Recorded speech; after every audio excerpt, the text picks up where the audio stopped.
بسم اللہ الرحمن الرحیم نحمد ونصلی ونسلم علی رسول الکریم اما بعد۔ جناب علی، دیکھیے ہماری جو تھی، ہم نے کچھ تھوڑی بہت اصول حدیث کے بارے میں بات کر لی تھی۔ اب ہم آگے بخاری شریف کی طرف چلتے ہیں کہ بخاری شریف کے جو کچھ مبادیات وغیرہ جو ہیں اس کو ذرا ہم دیکھ لیتے ہیں تاکہ ہمیں کتاب سمجھنے میں ذرا آسانی ہو جائے۔ سب سے پہلی چیز کہ مصنف کے جو حالات زندگی ہوتے ہیں ان کو سمجھنا بہت ضروری ہے، کیونکہ اس سے کیا ہوتا ہے کہ مصنف کے بارے میں جب پتہ چلتا ہے انسان کے اندر ایک شوق پیدا ہوتا ہے کہ بھئی لکھنے والے کتنے متقی پرہیزگار آدمی ہیں، اور انہوں نے جب یہ کتاب لکھی ہے تو کس طریقے سے لکھی ہے، تو اس وجہ سے کتاب کی کیا ہوتی ہے، عظمت دل میں آتی ہے، اور انسان جو ہے تھوڑا سا ایک جو ہے تھوڑی سی محنت کے ساتھ پڑھتا ہے اس کو۔ امام بخاری رحمۃ اللہ علیہ کی جو کنیت ہے نا وہ ہے ابو عبداللہ، ابو عبداللہ، اور ان کا نام جو ہے نا وہ کیا ہے، محمد بن اسماعیل بن ابراہیم بن مغیرہ، ٹھیک ہے نا، یہ جو ہے نا، ٹھیک ہے نا، بن بردسبہ جو ہے نا، یہ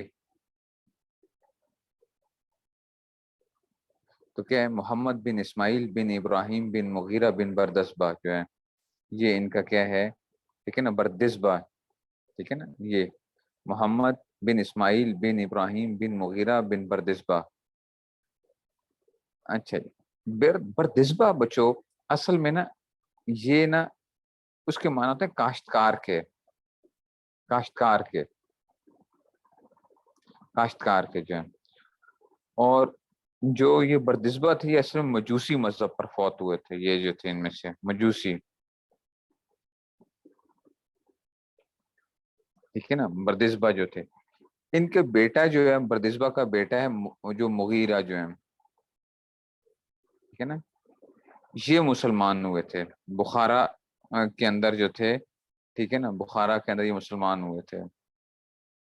ٹھیک ہے نا، اور ٹھیک ہے نا، یہ اس میں سے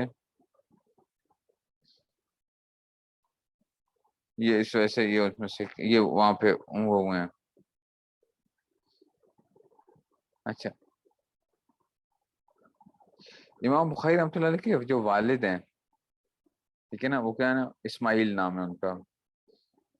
یہ جو تھے یہ عالم باعمل تھے، ٹھیک ہے نا، عالم باعمل جو تھے اسماعیل جو تھے، ٹھیک ہے نا، تو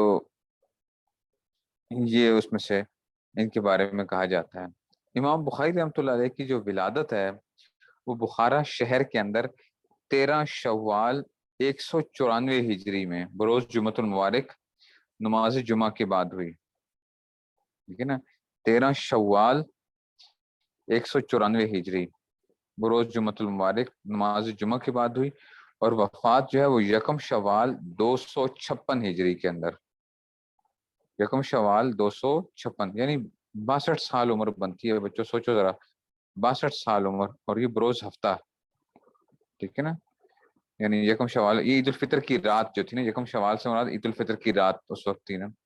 خرتنگ بستی میں ہوئی تھی، خرتنگ بستی کے اندر جو تھی، ٹھیک ہے نا، جو سمرقند سے جو ہے تقریباً 2 فرسخ کے فاصلے پر ہے، اور ان کی کوئی نرینہ اولاد نہیں تھی، ٹھیک ہے نا۔ اچھا، اس بستی کو نا خرتنگ کیوں کہا جاتا ہے؟ خرتنگ اصل میں ہوا یہ تھا کہ جب ان کی وفات ہوئی نا تو اب جو تھے بہت زیادہ لوگ سمرقند سے اس بستی میں جنازے میں شریک ہونے کے لیے آنا چاہتے تھے، تو گدھے کی سواری جو تھی وہ بڑی مہنگی ہو گئی تھی، خر، گدھے کو کہتے ہیں نا خر، ٹھیک ہے نا، تو بستی کا نام ہی کیا بن گیا، خر تنگ، یعنی تنگ ہو گئی بس، خر جو ہے نا اس میں سے، ٹھیک ہے نا، تنگی پیش آ رہی تھی، تو خر تنگ۔ اچھا، جب امام بخاری رحمۃ اللہ علیہ کو دفن کیا گیا تھا تو ان کی قبر سے کیا ہوئی تھی، خوشبو آنی شروع ہو گئی تھی، ٹھیک ہے نا، اور پھر لوگوں نے کیا کرنا شروع کر دی تھی، قبر سے مٹی اٹھانا شروع کر دی تھی، تو پھر کیا کیا گیا وہاں پہ، اس کو جو ہے نا اس کے ارد گرد جو تھا وہ لگا دی گئی، آپ باڑ سی لگا دی گئی تاکہ لوگ مٹی نہ اٹھا سکیں اس میں سے، ٹھیک ہے، یہ جو تھے اس میں سے امام بخاری رحمۃ اللہ علیہ کی قبر سے خوشبو جاری ہوئی تھی، تو اس میں سے وہ ہوا۔ اور مجھے جو میں نے آپ کو بتایا تھا کہ مجھے جن حضرت سے پڑھنے کے میرے جو شیخ تھے، ہمارے جو جامع شفیع کے شیخ الحدیث حضرت مولانا صوفی محمد سرور صاحب رحمۃ اللہ علیہ جو ہیں، حضرت کا بھی جب انتقال ہوا تو دفنایا گیا تو تھوڑی دیر کے اندر ہی قبر سے جو تھی وہ خوشبو جاری شروع ہو گئی تھی، اور بہت زیادہ خوشبو جو تھی وہ شروع ہو گئی تھی۔ اور حضرت کا بھی یہی معاملہ ہوا کہ لوگوں نے آگے کیا کرنا شروع کر دی، مٹی اٹھا اٹھا کے لے کے جانے لگ پڑے بوتلوں میں ڈال کے، اور کہاں کہاں سے دور دور سے جو تھے وہ لوگ پہنچنے لگ پڑے، آس پاس جتنا قبرستان کے جو ارد گرد آبادیاں تھیں وہاں تک خوشبو جا رہی تھی، تو وہ دوڑے دوڑے سارے کے سارے پہنچ کے جی، تو اس میں سے جو ہے اس طرح ہی جو ہے، اور تو مجھے بھی ایک ساتھی نے وہ دی تھی، اگرچہ وہ نہیں کرنا چاہیے، اس طرح نہیں اٹھانی چاہیے تھی، لیکن مجھے نہیں پتا، میں اگلے دن، میں اس وقت میری طبیعت خراب ہو گئی تھی تو میں نہیں جا سکا تھا، تو میں اگلے دن جب فجر کی نماز کے بعد گیا ہوں تو اس وقت بھی جو تھی وہ خوشبو جاری تھی، خوشبو جاری تھی قبر سے جو ہے۔ تو ہم جو ہیں وہ اس نے وہ مٹی اٹھا لی تھی اس نے، تو اس نے مجھے واپسی پہ مجھے دے دی کہ جی یہ میں نے اٹھا لی تھی وہاں سے مٹی جو ہے، تو میرے گھر کے اندر بھی کیا آتی رہی، وہ خوشبو آتی رہی اس مٹی سے جو ہے، سے جو ہے، تو وہ اس طرح جو تھا۔ امام بخاری رحمۃ اللہ علیہ وہ پہلی شخصیت تھے جن کی اس طرح معاملہ شروع ہوا تھا کہ قبر سے جو ہے نا وہ خوشبو کا جو تھا اللہ تعالیٰ نے جو ہے۔ اچھا جی، کہتے کہا جاتا ہے کہ جناب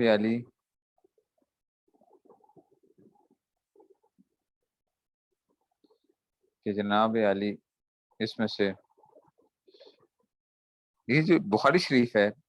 یہ امام بخاری رحمۃ اللہ علیہ نے 16 سال انہوں نے کیا کی ہے، محنت کی ہے، ٹھیک ہے نا، اور اس میں تالیف کی ہے بخاری شریف کو، ٹھیک ہے نا۔ امام بخاری جو ہے نا کہتے ہیں کہ جناب خود فرماتے ہیں کہ صنفت فی المسجد الحرام، ٹھیک ہے نا، اچھا جی، اور کہتے ہیں کہ جناب میں نے یہ کہاں لکھی ہے، مسجد حرام میں لکھی ہے، اور میں نے جو بھی حدیث، ٹھیک ہے نا، اس کے اندر لکھی ہے تو اس سے پہلے میں نے کیا پڑھی ہیں، اور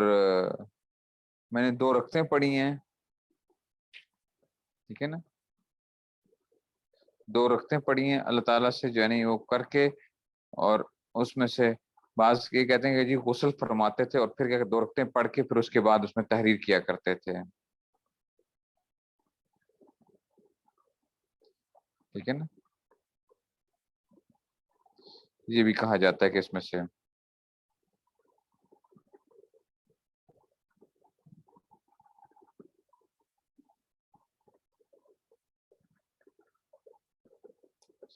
ٹھیک ہے نا، اور کہا جاتا ہے کہ رمضان المبارک میں ہر روز ایک ختم قرآن کر لیے کرتے تھے رمضان کے اندر، اس لیے اس کے علاوہ تراویح کے بعد بھی اتنا قرآن پاک پڑھتے تھے کہ 3 دن میں ایک قرآن ختم ہو جاتا تھا، ٹھیک ہے، گویا 40 قرآن ختم کرتے تھے رمضان کے اندر،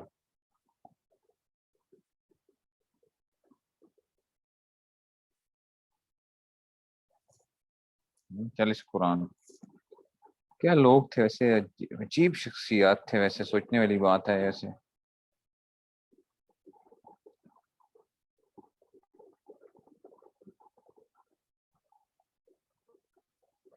اور کہا جاتا ہے کہ جناب علی جب حضرت محمد بن ابی حاتم وہ فرماتے ہیں کہ میں نے خواب میں دیکھا کہ امام بخاری جو ہے نبی کریم صلی اللہ علیہ وسلم کے پیچھے پیچھے چل رہے ہیں، جس جگہ سے نبی کریم صلی اللہ علیہ وسلم قدم مبارک اٹھاتے بالکل اسی جگہ امام بخاری قدم رکھتے ہیں، لیکن ایسا یا نہیں، یہ ان کے بارے میں یہ بھی آتا ہے کہ جی اس میں سے، اور ان کا حافظہ بڑا قوی تھا۔ ایک دفعہ نا یہ بغداد تشریف لے گئے تھے، تو علماء نے یوں کیا کہ امتحان کرنے کے لیے 10 محدثوں میں سے ہر ایک نے 10 حدیثیں الٹ پلٹ کر کے نا امام بخاری کو سنائی، ٹھیک ہے نا، سناتے رہے، تو 10 محدث ہیں، انہوں نے 10 حدیثیں لی، اور بیچ میں راوی جو ہوتے ہیں نا، اگر حدیث کا کیا مطلب ہوتا ہے، اگر راوی کی ترتیب بدل دو تو تب کیا ہو جاتی ہے، حدیث کیا ہو جاتی ہے، گویا کہ بدل جاتی ہے راوی کی ترتیب وغیرہ کے حساب سے۔ تو کہتے ہیں کہ جناب علی انہوں نے جو ہے نا ان کو سنائی، جو 100 قسم کی وہ بن گئی نا، 100 روایتیں بن گئی، ہر حدیث کے بارے میں یہ کہتے رہے لا عارفو لا عارفو۔ جب وہ سنا چکے تو پھر انہوں نے کیا کیا، بلاتے تھے ہر بندے کو، ادھر آؤ، آپ نے یہ سنائی تھی، یہ حدیث ایسے سنائی تھی، اس میں راوی یوں آپ نے کیا تھا، حالانکہ راوی کیا ہے، ایسے ہے، ایسے ایسے، مطلب ایک ایک پوری کی پوری کیا کر دی انہوں نے، سنا دیا، 100 کی 100 جو تھی وہ پوری کی پوری، اور یہ بھی بتایا کہ دیکھو تم نے ایسے سنائی تھی، حالانکہ حدیث ہی ایسے ہے، حدیث کے راویوں کی ترتیب جو تھی، ٹھیک ہے نا۔ تو اس طرح جو ہے نا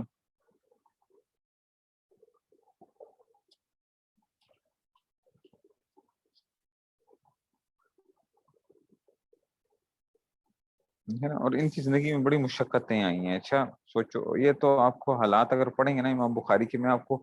بتا نہیں سکتا، اللہ اکبر، جو ان کی زندگی کے اندر حالات ہوئے ہیں، ان کو نکالا گیا ہے کئی جگہوں سے جو ہے نا، کس طریقے سے کتنے نیک آدمی اور کیا کیا تھا، کیسی کیسی مشکلات ان کو آئی ہیں، ٹھیک ہے نا، ٹھیک ہے نا۔ نشاپور کے اندر،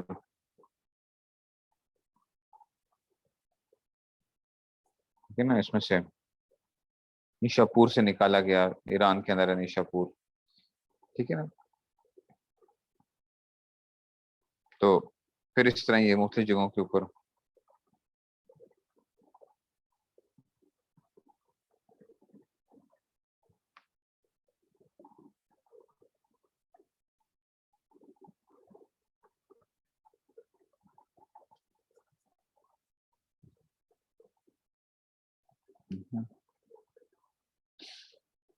اور ان کے کچھ واقعات ہوئے تھے، کچھ لوگوں نے کچھ سوالات وغیرہ پوچھے تھے، خلق قرآن کا ایک مسئلہ پیش آیا تھا کہ جی خلق قرآن کے حوالے سے،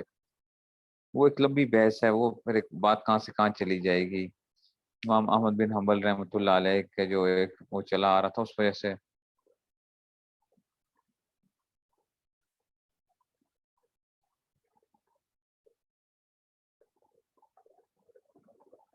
ٹھیک ہے نا، یہ پھر نیشاپور سے ان کو نکالا گیا تھا، یہ بخارا منتقل ہوئے، پھر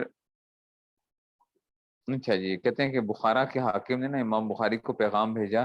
کہ آپ میرے پاس آیا کریں اور مجھے اپنی کتابیں سنایا کریں، تو کہتے ہیں انہوں نے انکار کر دیا تھا، تو اس نے کیا کر دیا، اس نے کہا کہ آپ بخارا چھوڑ دیں، کیسے لوگ تھے کہ جو ہے حاکم وقت بلا رہا ہے تو انہوں نے انکار کر دیا، تو ٹھیک ہے نا، ٹھیک ہے نا،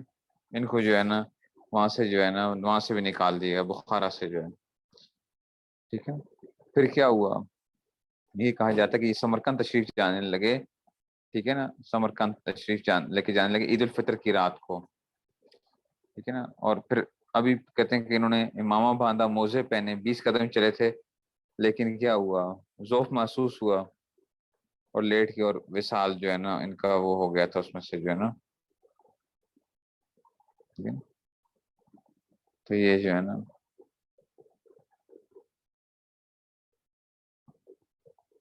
اللہ تعالیٰ نے جو ہے اس میں سے، اچھا امام بخاری کا مذہب کیا تھا، مذہب سے مراد کیا ہے کہ وہ کس جو تھے وہ فقہ پہ عمل کرنے والے تھے،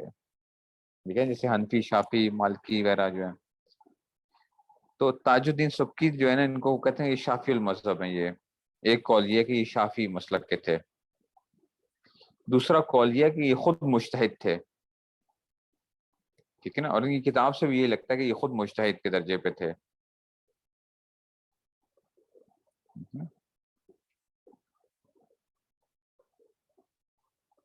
ٹھیک ہے۔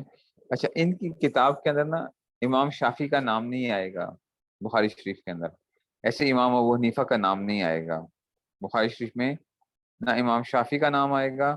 نہ امام ابو حنیفہ کا نام آئے گا، ہاں امام مالک اور امام احمد کا ذکر کریں گے اپنی سندوں کے اندر کہیں پر، ٹھیک ہے نا، تو امام مالک اور امام احمد بن حنبل کا نام لیں گے جو ہے نا۔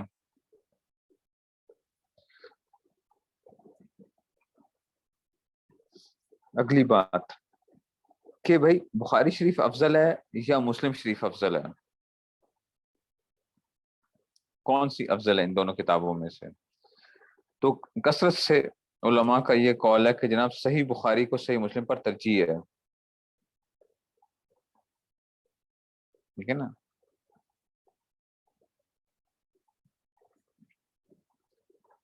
ٹھیک ہے نا، تو یہ کیا آ گیا کہ اس میں سے جو ہے کثرت سے یہ وہ ہے اس میں سے۔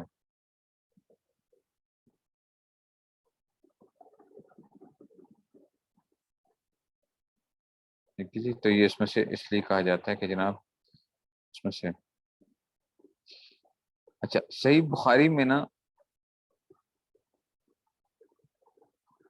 تقریباً 80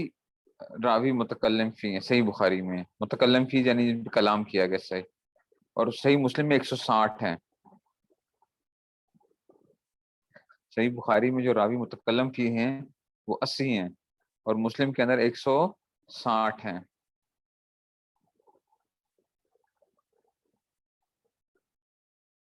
ٹھیک ہے نا۔ یہ اس میں سے جو ہے نا،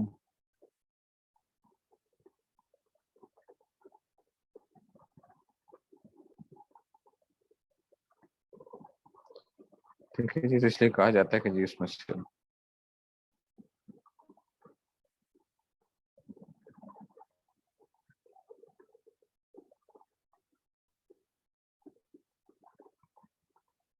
ٹھیک ہو گیا جی، یہ تو ایک وہ ہے اس میں سے۔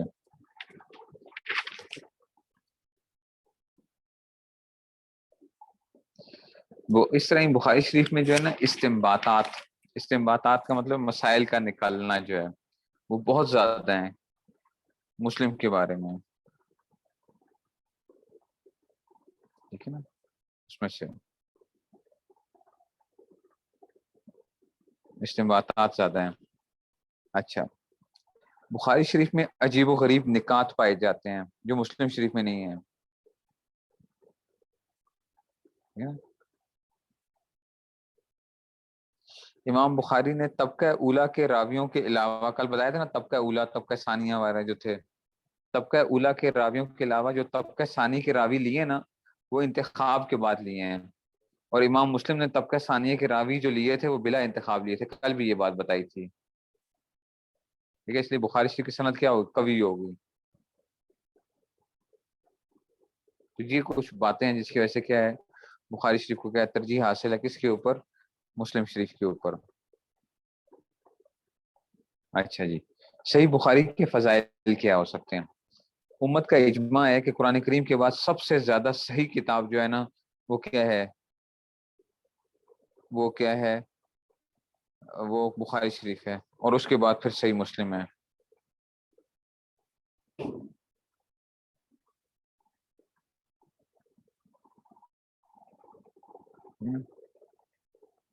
اس بارے میں بخاری شریف کے بارے میں کہا جاتا ہے کہ جب بھی کبھی اس کو حاجت پورا کرنے کے لیے پڑھا گیا نا تو وہ حاجت پوری ہوتی رہتی ہے، اس کو پڑھ لیا جائے۔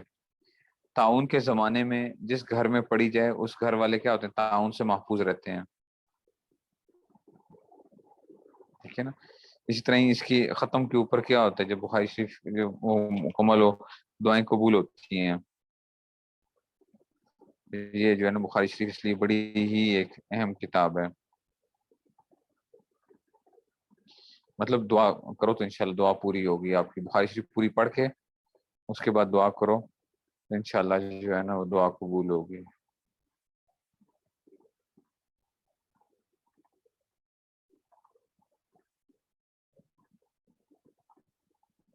ٹھیک ہے جی، بس اتنا رکھتے ہیں آج۔ اس کی وجہ یہ ہے کہ وہ آگے میں طرز بتاؤں گا انشاءاللہ کتابوں کا، تو وہ پھر آج نہیں ہو سکے گا، تو طرز میں انشاءاللہ بعد میں آپ کو بتاؤں گا کہ امام بخاری کا طرز کیا ہے، امام مسلم کا طرز کیا ہے، ابو داؤد کا طرز کیا ہے، بڑے مزے کی جو ہے نا وہ ہیں اس میں سے۔